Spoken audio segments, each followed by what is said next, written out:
food, without firewood, and almost without hope. Families ate wallpaper paste and sawdust. Women prowled basements for corpses to eat, and there were rumors that gangs of men who had turned cannibal went out at night to hunt for victims in alleys. Germans rained down incendiary bombs on the roofs and strafed the squares and avenues during nightly air raids. Adolf Hitler had demanded that the city and all its inhabitants be utterly destroyed. Secret Directive Number 1A 1601/41. The Führer has decided to erase the city of Leningrad from the face of the earth. I have no interest in the further existence of this large population point after the defeat of Soviet Russia. German High Command felt it would be too costly to feed all the prisoners of Leningrad if they were captured, and Hitler considered the Russian Slavs, like the Jews, to be an inferior race, fit only for slavery or extermination.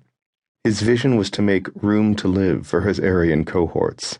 Russia would become breadbasket, oil field, and Teutonic playground in the thrilling gymnastic future of the triumphant Nazi Reich. In New York, on June 3rd, the microfilm was unspooled and stretched across an illuminated table. Men inspected it with magnifying glasses.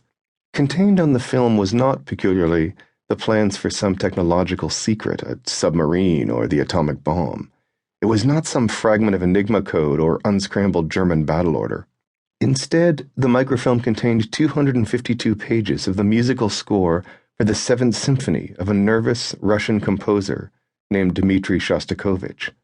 Its codes and symbols would be translated by an orchestra of more than 100 and would be broadcast to millions sitting by their radios. But we are still arguing today about what secret messages the piece contains, what cries for help. The score included few words, a few typical performance directions in Italian, as was the tradition, and on the first page an inscription in Russian, dedicated to the city of Leningrad. For this reason, it was called the Leningrad Symphony. Why had the Soviet government arranged so carefully for this piece to be shipped to the West, across battle lines, across a Middle East that was swarming with fascist tanks, across seas festering with enemy subs? How could it possibly be worth it? And who was the composer of this desperately sought-after score? Dmitri Shostakovich spent the first several months of the Siege of Leningrad trapped in that city under fire, writing much of his Seventh Symphony in breaks between air raids. He had first announced that he was working on the piece over the radio in September 1941, just a few weeks after the Germans had started shelling the city. He had explained his intentions to an audience of thousands. The day of his radio broadcast, Shostakovich almost missed his appointment to speak on the air. As he was walking through the streets of the city, the Germans started their daily assault. Sirens howled. An urgent voice barked over the loudspeakers, "This is the local defense headquarters. Air raid! Air raid!" Shostakovich scampered to a bomb shelter. Planes roared over the city's spires and canals. Explosions echoed through the classical avenues. The composer hid until the all-clear sounded. As a result, by the time he got to the radio studio, he was almost late. The staff rushed him in front of a microphone, and he delivered his message in his high, tense tenor. It buzzed out of radios all over the city, where buildings burned and windows gaped without glass. "An hour ago, I finished scoring the second movement of my latest large orchestral composition," he told his fellow citizens. "In spite of the war and the danger threatening Leningrad, I wrote the first movements quickly. Why am I telling you this? I'm telling you this so that the people of Leningrad listening to me will know that life goes on in our city. Leningrad is my country. It is my native city and my home.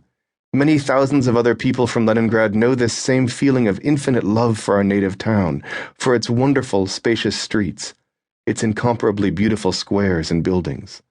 When I walk through our city, a feeling of deep conviction grows within me that Leningrad will always stand, grand and beautiful, on the banks of the Neva, that it will always be a bastion of my country, that it will always be there to enrich the fruits of culture."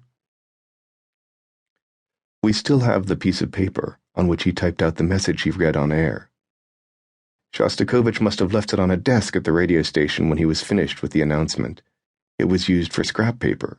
On the other side, the studio director scribbled his notes about the lineup of radio shows for the next day's broadcasts, instructions on how to construct barricades, suggestions for how to defend your home against German troops, and finally the recipe for Molotov.